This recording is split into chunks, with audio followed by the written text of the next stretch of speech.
大和市の小中学生のお昼ご飯といえば、温かい学校給食です。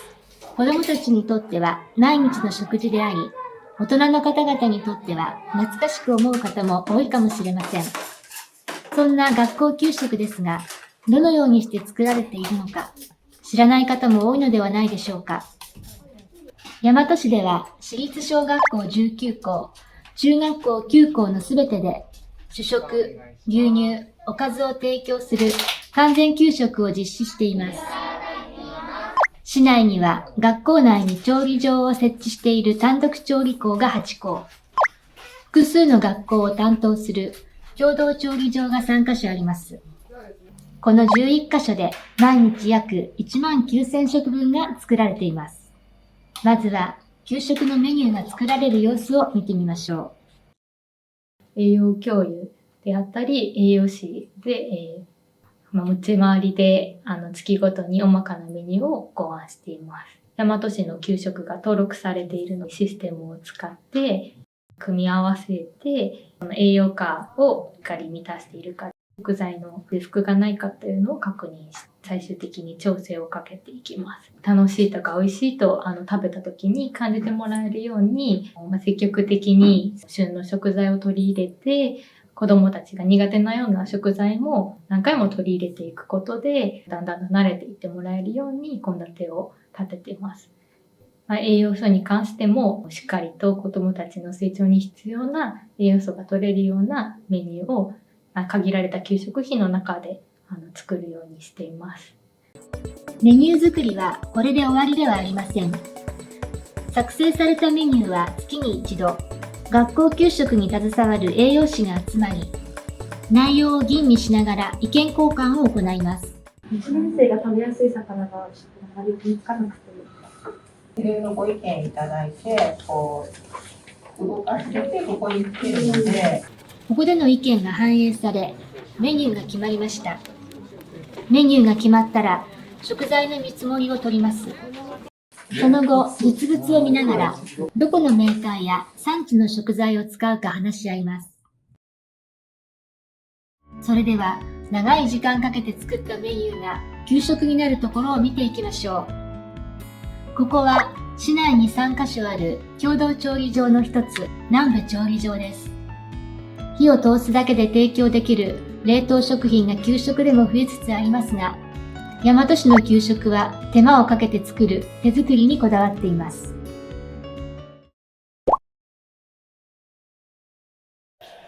食材が届きました。野菜や肉など多くの食材がその日の朝に運ばれてきます。調理員は調理場に入る前に白衣などに着替え、服についた髪の毛などを丁寧に取り、しっかりと手を洗います。ちなみに、調理場に入る人は月に2回、腸内細菌検査をしています。また、普段の生活で生卵や二枚貝である生牡蠣を食べてはいけないなどの厳しい衛生基準も守っています。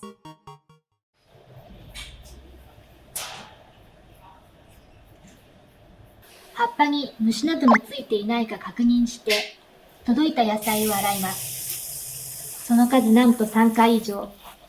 大量の野菜、しかも野菜が変わるごとに水槽の水を入れ替えての作業は長時間にわたり、寒い冬場は特に大変です。下準備に使用する調理場独自の設備を紹介します。じゃがいもや人参などの野菜は機械式のピーラーで皮を剥いています。装置の中に入っている表面がヤスリ状の円盤が回転することで皮を削り取ります。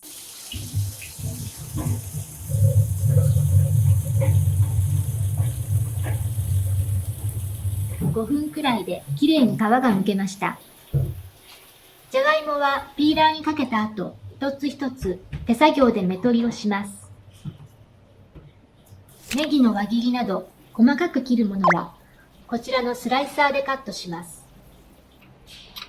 丸い部分にはカッターの刃が入っていて、スイッチを入れると刃が回転します。投入口から野菜を入れることで刃に当たり、細かくカットされます。大きめに切る必要のある里芋の厚めのイチョウ切りなどは手作業で行っています。準備ができたら調理に入ります。給食は出来上がりの時間に間に合うよう、主菜、副菜、スープなど並行して調理します。今回の動画では、餃子、春雨スープ、きのこスパゲッティ、チキンカツ、カレーのネギソース、青菜のごま和え、イワシの生姜煮、梨を調理する様子を見てみましょう。まずは餃子です。こちらの機械で餃子のあんを作ります。豚ひき肉と刻んだキャベツ、長ネギ、ニラ、ニンニクを入れ、こねること約5分。あんが出来上がりました。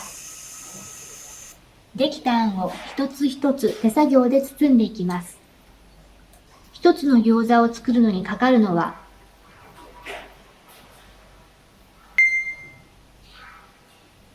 手慣れた様子で次々と餃子が出来上がっていきます。この日は約2500個の餃子を包みました。次にスープを作るところをご紹介します。今回のメニューは春雨スープです。この蒸気回転釜と言われるやつで一度に約1000人分を作ることができます。火を使わずボイラーで加熱した蒸気を当てて熱していきます。焦げ付きにくいため大量の調理に適しています。蒸気は使っていると温度が下がるため、このように定期的に熱い蒸気に入れ替えています。まずは鶏肉を炒めます。このスープは昆布と鰹節の合わせだし。昆布と鰹節をそれぞれ別の釜で煮出します。ざるでこしただし汁を移していきます。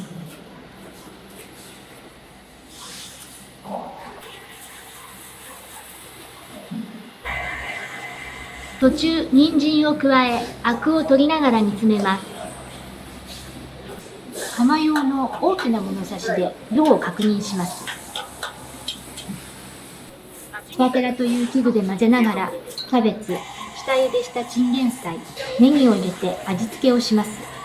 中までしっかり火が通り、中心温度が90度以上になっていることを確認して完成です。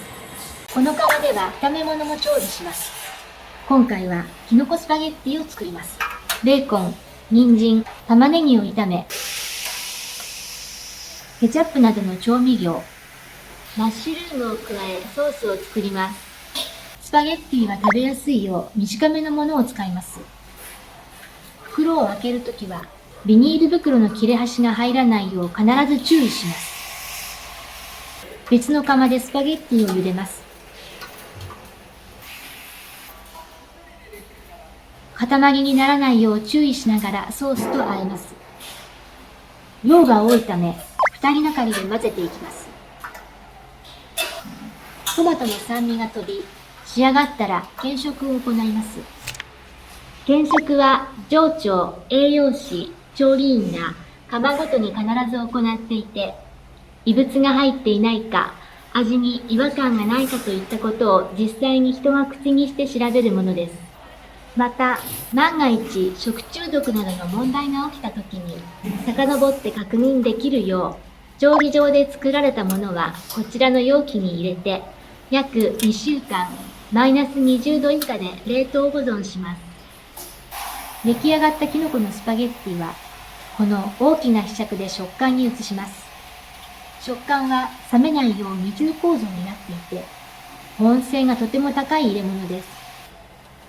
各食感はクラスの人数ごとに量が決まっているため、表に書かれた柄杓の回数分を入れていきます。揚げ物を作るときは2種類のフライヤーを使い分けています。その一つがこちらの釜です。先ほどの蒸気回転釜に似ていますが、こちらはより高い温度にできるガス式です。それではチキンカツを作っていきます。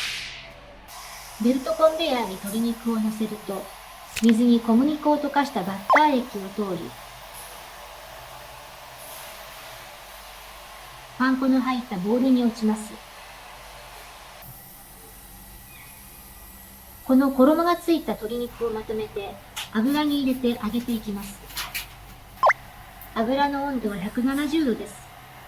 家庭で揚げ物を作るように上がり具合を確認して、温度変更や時間を長めにするなどすぐに調整が可能です。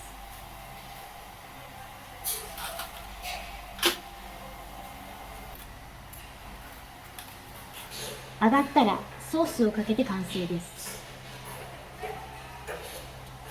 もう一つのフライヤーは連続揚げ物機と言われています。ここではカレーの唐揚げを作っています。油の中のベルトコンベヤーが動くことで食材を入れてから運ばれて出てくるまでに上がります。衣のついたカレーをベルトコンベヤーのスタート地点に投入。温度は機械でセットできます。中間地点で全て1回ひっくり返します。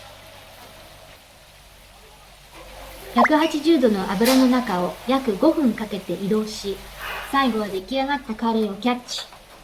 食感に入れていきます。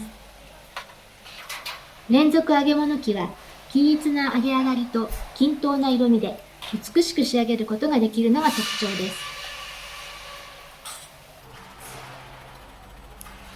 青菜をスライサーでカットし、ごま和えを作ります。野菜の副菜は生だと食中毒の心配などがあるため、必ず加熱しています。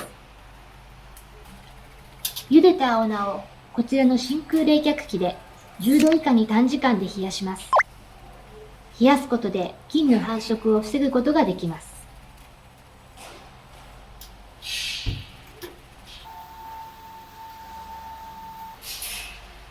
取り出したら冷たいまま味付けをします。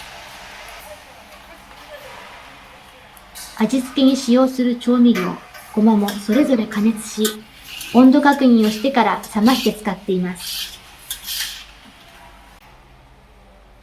骨まで食べられるように処理されたイワシをバットにきれいに並べ、煮汁をかけた後、スチームコンベクションオーブンに入れていきます。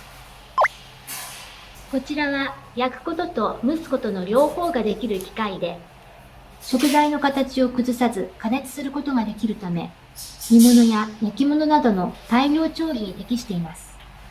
今回の調理はスチームとオーブン両方の機能を使っています。3箇所で中心温度を測り、90度以上になっていることを確認します。美味しそうな煮付けができました。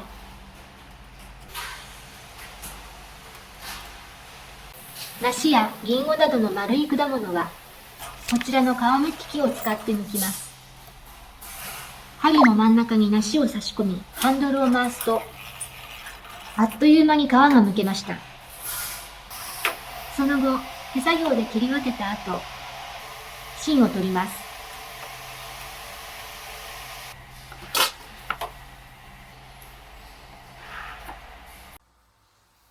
ここは小麦粉や調味料などを保管している場所で、使う調味料は前日のうちに測っておいて、使いやすいよう準備しておきます。これが翌日分の調味料。すごい量ですね。給食が入った食感を学校ごとのコンテナにまとめていきます。このコンテナを配送トラックに積み込んで学校に送ります。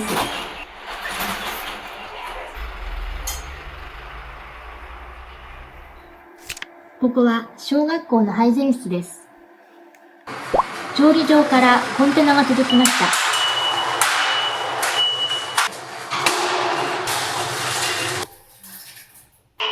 教室では子どもたちが運ぶことになっていますが、今は新型コロナの影響で配膳室に人が集まらないよう、この学校では担任の先生が運んでいます。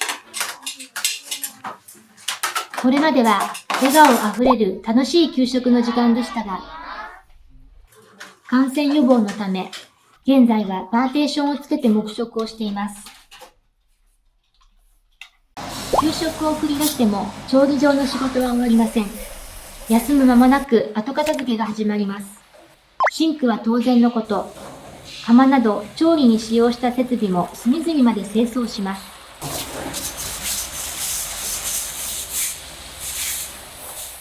そうこうしている間に、子供たちが食べた給食のコンテナが帰ってきました。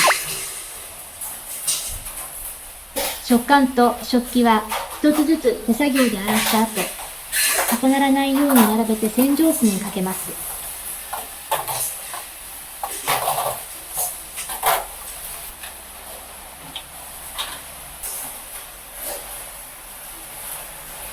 お玉やトングも手作業で洗います。調理場の施設内にはボイラーが併設されていて、ここから熱い蒸気が熱風消毒保管庫に運ばれます。洗った食器類はこの保管庫で90度以上の熱風で1時間程度殺菌され、次の給食まで保管されます。いかがでしたでしょうか？